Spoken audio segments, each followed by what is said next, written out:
Bon, avant de commencer, je voudrais m'excuser pour la petite vidéo précédente, pour le débrief de Saint-Étienne, parce que je ne sais pas si vous avez remarqué, mais l'image a été retournée une bonne partie de la vidéo, et donc c'est assez insupportable à regarder. Donc excusez-moi, ça doit être une erreur de ma part.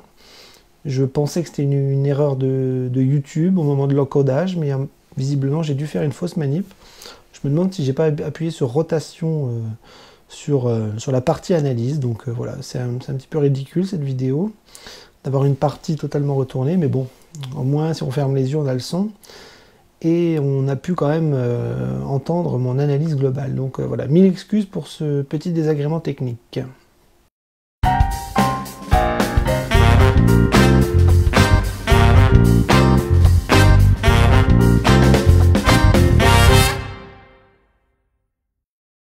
Salut tout le monde, salut les monégasques, bienvenue pour un nouveau débrief. Donc j'espère que cette fois-ci l'image sera à l'endroit, pas comme la dernière fois.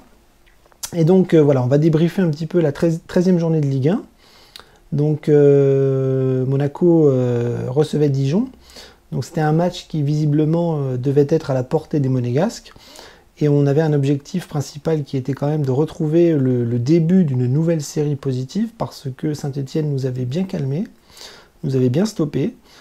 C'était très dommage d'ailleurs, parce qu'on avait fait une bonne première mi-temps et une deuxième mi-temps catastrophique. Et on va voir que ce soir, c'est un petit peu la même chose qui s'est passé, mais le 1-0 a été dans notre camp et on a gagné. Voilà, une petite victoire, 1-0. Et on va voir que dans le contenu, c'était vraiment une petite victoire, parce que comme à Saint-Étienne, et comme d'habitude, on a fait une première mi-temps correcte et une deuxième mi-temps abominable. Voilà, moi j'ai trouvé qu'on était vraiment pas dedans, pas dans le ton, et on n'arrive pas à revenir plus fort en deuxième mi-temps, on n'arrive pas à tuer les matchs, et on se fait encore un petit peu peur dans une rencontre qui n'est pas censée l'être. Difficile. Donc voilà, donc on a gagné 1-0, c'est très bien, on est très content, on a fait un petit bon classement pour l'instant. Et c'est la trêve internationale, et c'est toujours bon de prendre 3 points avant les vacances.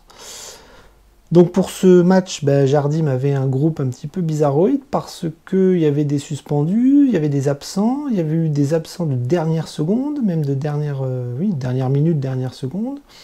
Donc on n'avait pas Jemerson, on n'avait pas Aguilar, on n'avait pas Keita Baldé au dernier moment, remplacé par Onyekuru.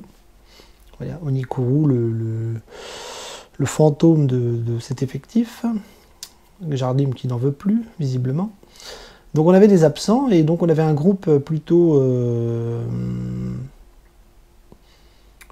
costaud, avec quand même l'absence de Baka qui est vraiment problématique.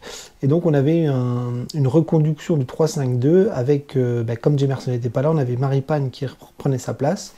Et puis globalement, on avait l'équipe attendue dans les autres postes. Donc Lecomte dans les buts, Badiachil à gauche, Maripane au milieu, Glick à droite. Petite surprise. Milieu de terrain, donc Adrien Silva, Henrich et Golovin. Sur les côtés, piston gauche, Gilles Dias. Piston droit, Gelson Martins. Et devant, le retour de la doublette magique, Ben Yedder et Slimani. Voilà, donc on avait quand même tout pour faire un bon match et pour gagner. Et on va voir que ça a été mi-figue, mi-raisin.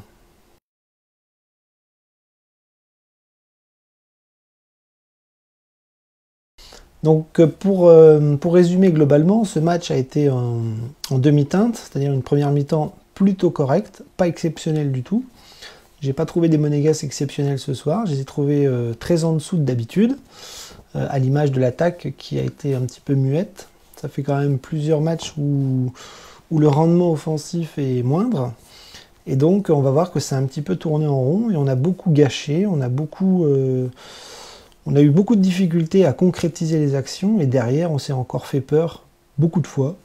On est vraiment très très fébrile derrière, ce qui est toujours inquiétant, même si on n'a pas pris de but. Certes, à Nantes on ne prend pas de but, contre Dijon on ne prend pas de but, contre Saint-Étienne on n'en prend qu'un. On a réduit un petit peu la prise de but, mais c'est quand même toujours aussi fébrile, et on se fait vraiment très très peur quand il y a des offensives adverses. Donc si en plus on marque pas, c'est compliqué. Donc en première mi-temps, on a une mi-temps qui est plutôt monégasque, avec la réalisation de Golovin, voilà, qui nous fait gagner le match. Et à la 19e minute, on a une première occasion sur un corner avec une double tête, enfin une double occasion de Glick.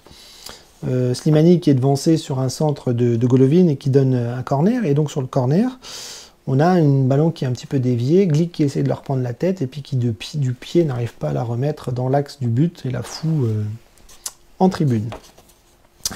À la 24e minute, on a les Messins qui s'infiltrent, hein, avec Cadiz qui part de la ligne médiane et qui dépose Glick très facilement. On va voir que Glick s'est fait prendre à chaque accélération, c'est-à-dire que n'importe quel joueur de Ligue 1 arrive à prendre Glick sur la vitesse, c'est hallucinant. Le mec est englué dans le sol et dès que ça accélère, bah, il est pris et pour un défenseur, c'est vraiment problématique.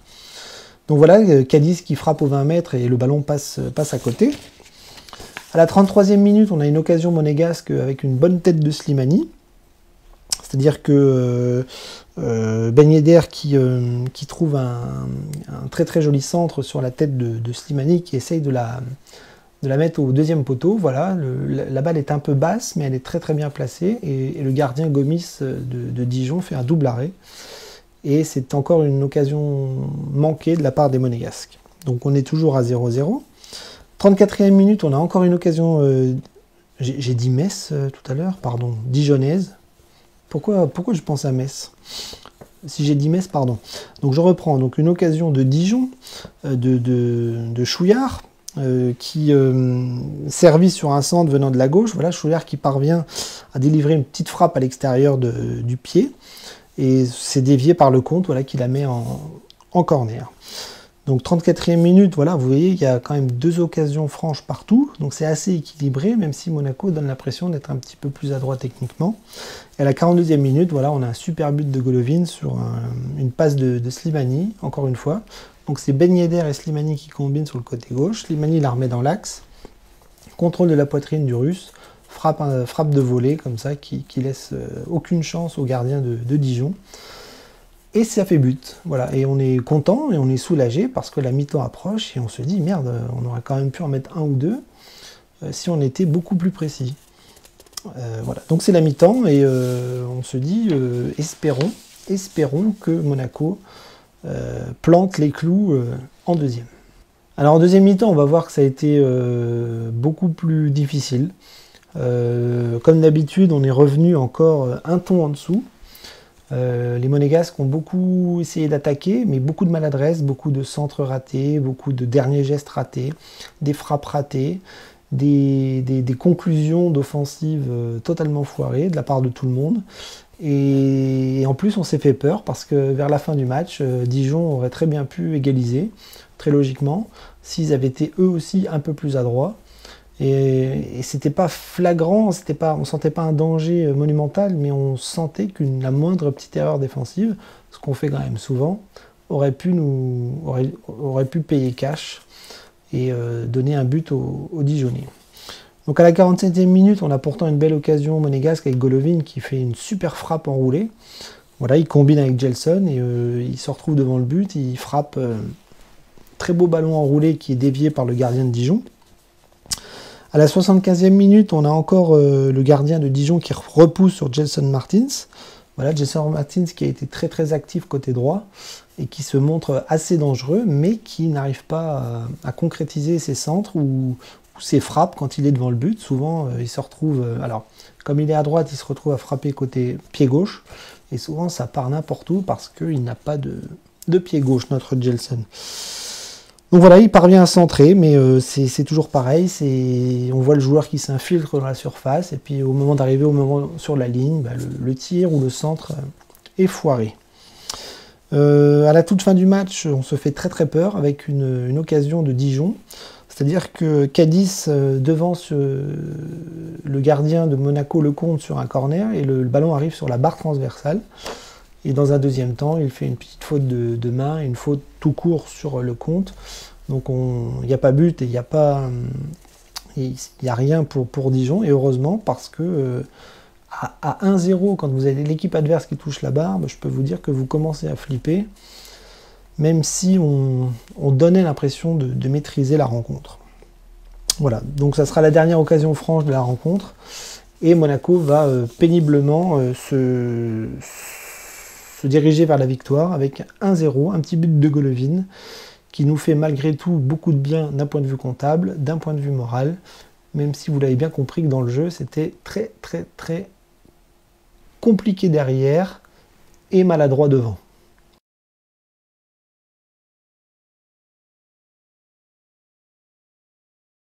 Bon, on va faire l'analyse globale de l'effectif, enfin des joueurs en tout cas qui étaient sur la pelouse, en espérant que cette fois-ci l'image soit pas retournée.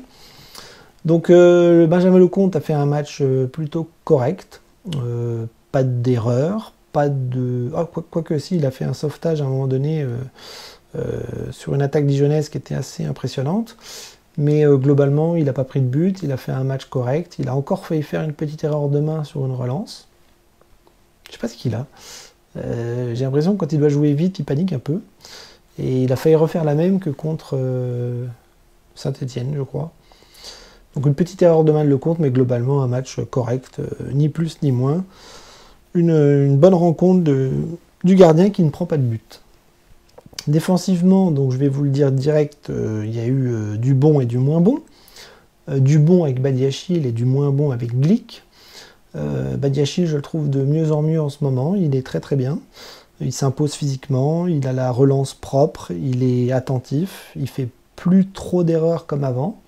Donc lui, pour le coup, il progresse positivement et c'est très très bien. Et dans la défense à 3, c'est sur lui que l'on compte à présent. Glick, lui, a été pas bon en première mi-temps. Deuxième mi-temps, c'était un petit peu mieux, mais en première mi-temps, je l'ai bien observé. Et j'ai encore vu une vraie dérive physique, pas mentale, parce que je pense que mentalement, Glick a l'impression d'être toujours au top.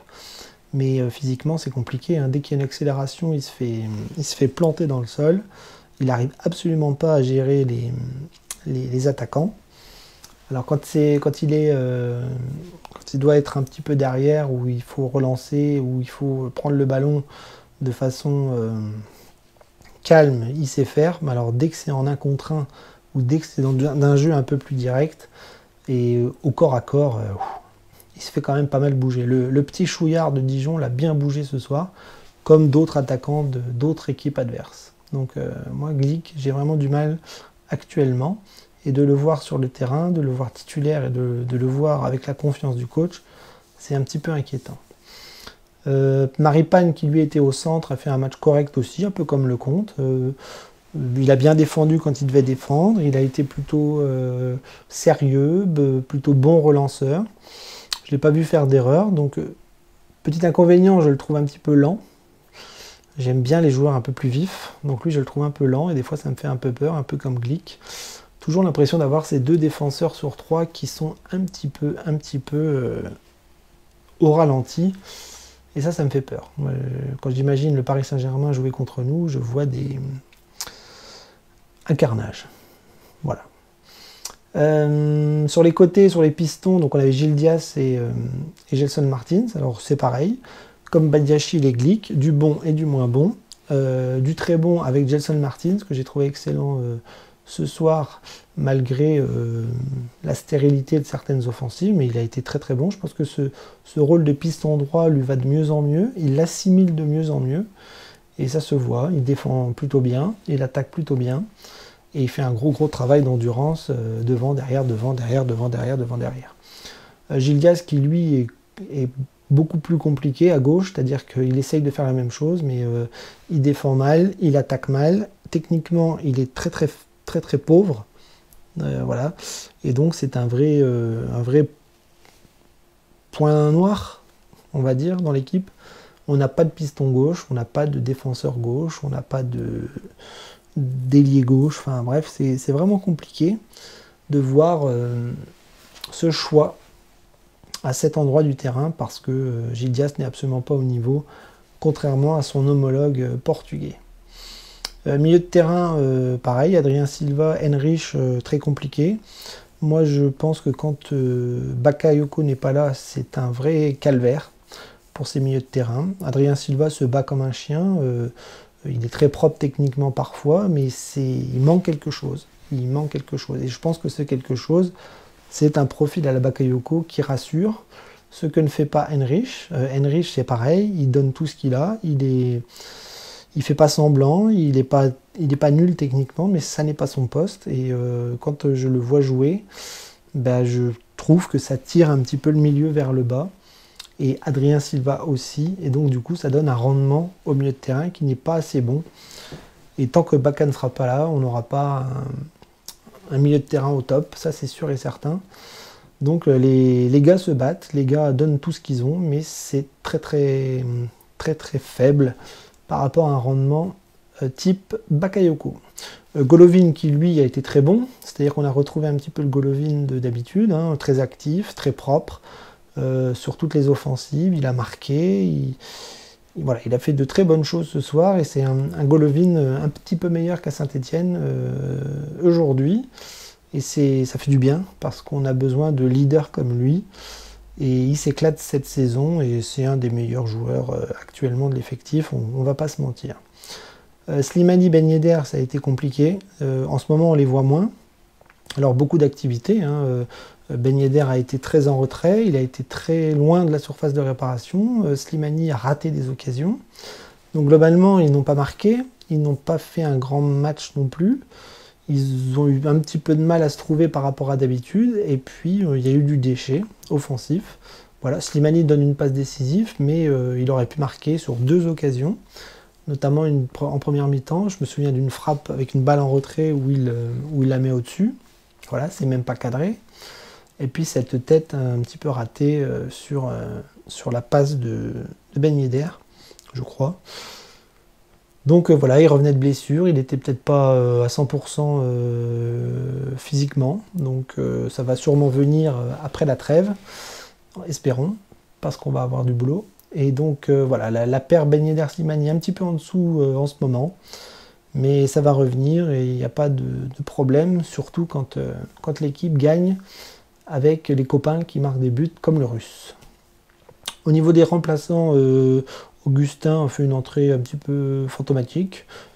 Pas d'occasion franche, des bons appels, de la vitesse, mais rien de plus. Et puis les autres, c'est pareil, on les a pas vus, hein, Bosquilia et Balotouré, donc on va pas faire 100 ans sur les remplaçants. Voilà, donc du bon, du moins bon, et puis globalement, une équipe un peu brouillonne, mais qui aura quand même su faire la différence avec un exploit individuel de la part de Golovin.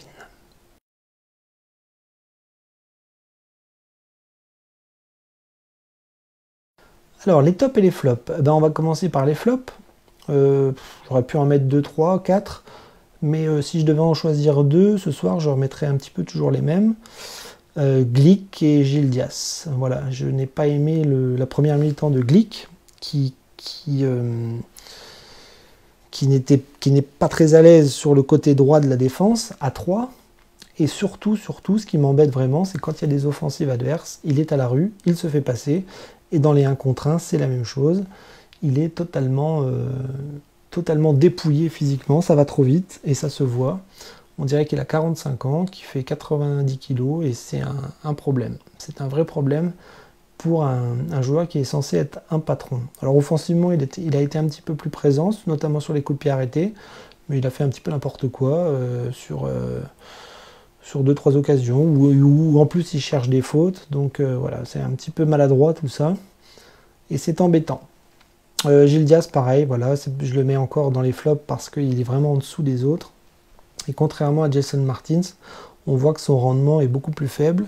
Techniquement, c'est plus faible et ça tire toujours un petit peu le côté gauche vers le bas quand il s'agit d'attaquer ou quand il s'agit de défendre. Parce que, je le répète, ça n'est pas un défenseur, ça n'est pas un attaquant non plus, c'est plus un milieu de terrain dans un autre dispositif. Donc voilà, au niveau des flops, je ne vais pas chercher très loin, je mets le polonais et le portugais. Alors au niveau des tops, pardon, je vais en prendre 2 aussi. Je vais mettre Gelson Martins et Golovin. Voilà, 2 belles prestations. J'ai bien observé le match de Golovin, oui, parce que, comme j'ai dit tout à l'heure, grosse activité, but, propre techniquement, il fait pas beaucoup d'erreurs, il est vraiment très bon. Il faut le souligner. Et Gelson Martins aussi, j'ai bien observé, vraiment beaucoup d'activité. Il est partout, il est propre, il ressort bien les ballons, il est bien placé, il amène les offensives et il est toujours dans les bons coups. Maintenant, il faudrait qu'il marque un peu plus de buts. Mais dans ce nouveau rôle de piston droit, c'est très compliqué parce que quand ça attaque, il est derrière. Quand c'est nous qui attaquons, il est devant et ça demande un coffre extraordinaire. Et il le fait bien. Voilà. Et ce soir, il l'a plutôt bien fait. Donc voilà, en top, Golo et Gelson.